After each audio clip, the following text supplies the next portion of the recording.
Hi everyone, John here again from Focus Investing.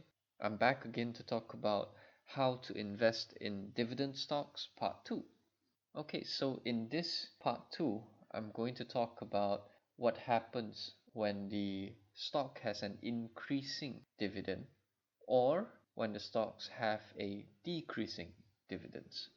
In my previous video, I was talking about a stock with consistent dividend. So the calculation for an increasing and decreasing dividend is slightly different. Okay, let's use the same example as before, but this time let's assume that the dividends is going to increase by 3% annually for the next 10 years. We can make this assumption if you understand the business well. Let's say you've done your analysis and you've seen that the industry is going to grow by a certain percentage and you expect it to grow for about the next 10 years. That should be enough for you to start calculating. So this is the formula we're going to use. It's slightly different from our previous formula.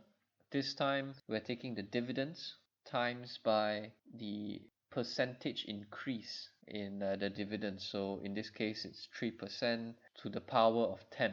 And of course, we have to divide this by an appropriate interest rate. Let's say we key in the formula now. You have 18 million times 1.03% to a power of 10 years, and we divide it by 5%. This 5% interest rate is actually up to you. For me, I prefer to use the historical average, so that's why I'm using 5%. So we'll have the value of 484 million. As I said earlier, shares are quoted in a per share basis, so we divide it by the outstanding shares. And our final value is 6 ringgit and 5 cents per share. So let's say instead of increasing, we have a decreasing dividend. Some companies would expect a decreasing dividend policy. Normally this happens when the industry is not doing so well, or what we call a sunset industry, when we expect the business to gradually lose out to competition or maybe new technologies, so the profit gets reduced more and more, hence the dividend payouts would reduce as well. So now the formula is a bit different. Instead of taking 1 plus 3%, we are going to minus 3%.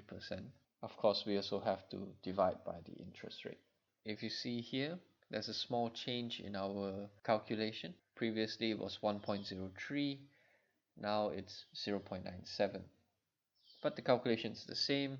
We come up with a value of 265 million divided by your total outstanding shares, and we get it as a per share basis. In this case, 3 ringgit and 32 cents per share. It's not very hard to evaluate a company with dividends. The only hard part I would say is knowing what is the appropriate percentage decrease or increase and for how long. Here I chose 10 years. It could be 5, it could be 3. Honestly, it's up to you and your research. Maybe in the future videos I'll show you how I get the estimated increase or decrease.